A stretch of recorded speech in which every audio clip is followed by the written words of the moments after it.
Why it feels impossible.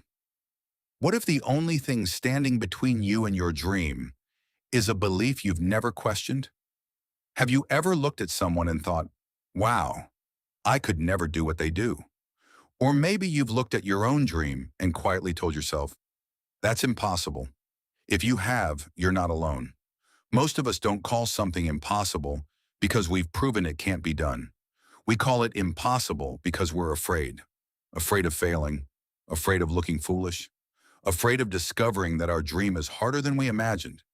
Sometimes we mistake fear for reality. But who decided it was impossible? You? Other people? Or just that little voice inside your head? The truth is, many of the limits we believe in aren't real limits at all. They're stories we've repeated so many times that they begin to feel like facts. But a thought isn't the same as reality.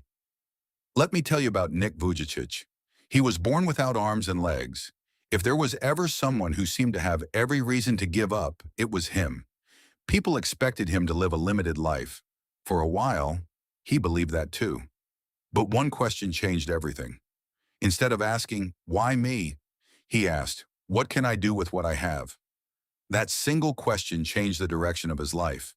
Instead of focusing on what he didn't have, he focused on what he could do. He learned, he adapted, he kept moving forward, step by step. Over time, he became a speaker, an author, a husband, a father, and someone who has inspired millions around the world. His story isn't remarkable because life became easy. It's remarkable because he refused to let his circumstances define his future. Maybe that's the part we forget. Our biggest limits aren't always physical. Sometimes they're the stories we keep telling ourselves. History has shown us this time and time again. In 1961, President John F. Kennedy announced that America would land a man on the moon before the decade was over. At the time, it sounded impossible. The technology barely existed. The risks were enormous. Many people doubted it could be done. But 8 years later, Apollo 11 proved them wrong. Neil Armstrong stepped onto the moon, and suddenly, what once seemed impossible became history. That's how progress works. First, people laugh, then they doubt, then someone does it anyway. And once it's been done, the impossible becomes possible. So why does impossible keep appearing in our lives? Because our brains aren't built to predict the future. They're built to protect us.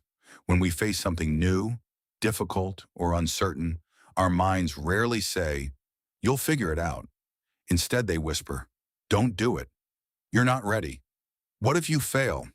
To your brain, staying where you are feels safer than stepping into the unknown. That's why learning a new skill feels impossible. Starting something new feels impossible.